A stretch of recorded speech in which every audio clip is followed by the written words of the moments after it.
Boxing is a combative sport where two opponents, man against man or woman against woman, exchange blows to win the game.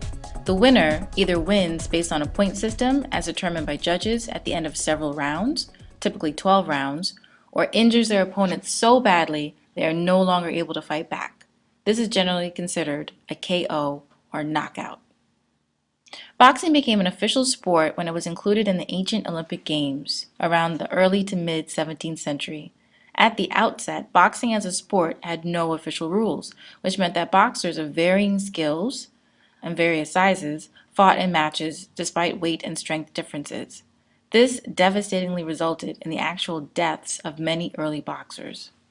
After a long lull in the interest of boxing, starting at the decline of the Roman Empire, boxing popularly arose in its modern form as we know it in the 1500s in England.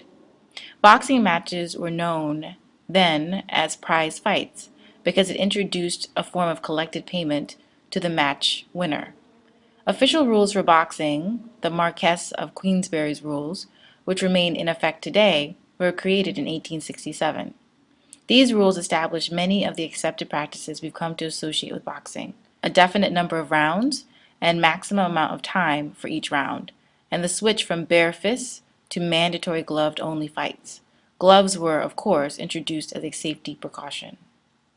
I could say I fell in love with boxing watching Muhammad Ali, but the truth is probably closer to my crush on Ali fostered my interest in boxing.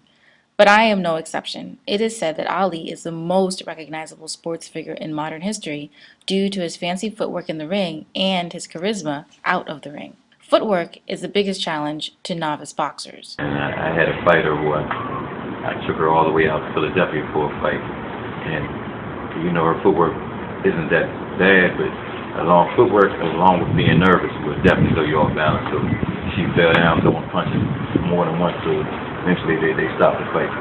So footwork is a big key to your boxing. Here I am trying to get my footwork down.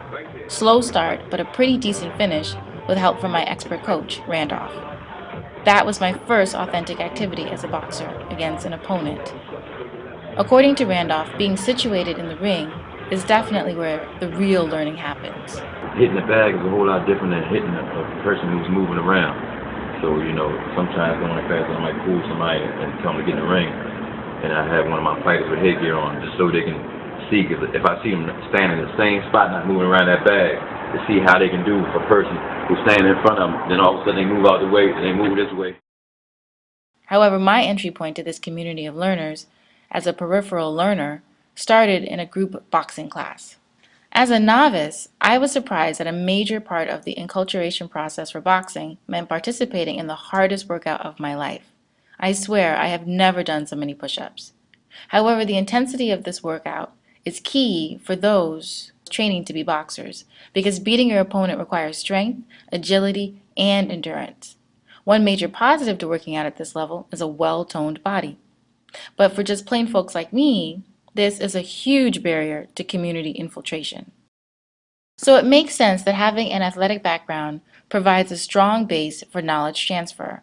Muscle memory, according to an athlete's specialized language, is a type of knowledge transfer. Boxing is very anaerobic and aerobic. We have short bursts of energy and very short recovery time. But boxing takes more than just muscle. It takes mental prowess, which an expert boxer hones with strong metacognitive awareness, the ability to monitor one's learning and make adjustments accordingly. Unfortunately, my journey to learn boxing didn't get me far past novice. As a newcomer, I learned from Melanie and Randolph, boxing old-timers, that learning in the group setting isn't enough to build the cognitive and hands-on knowledge necessary to survive in the ring.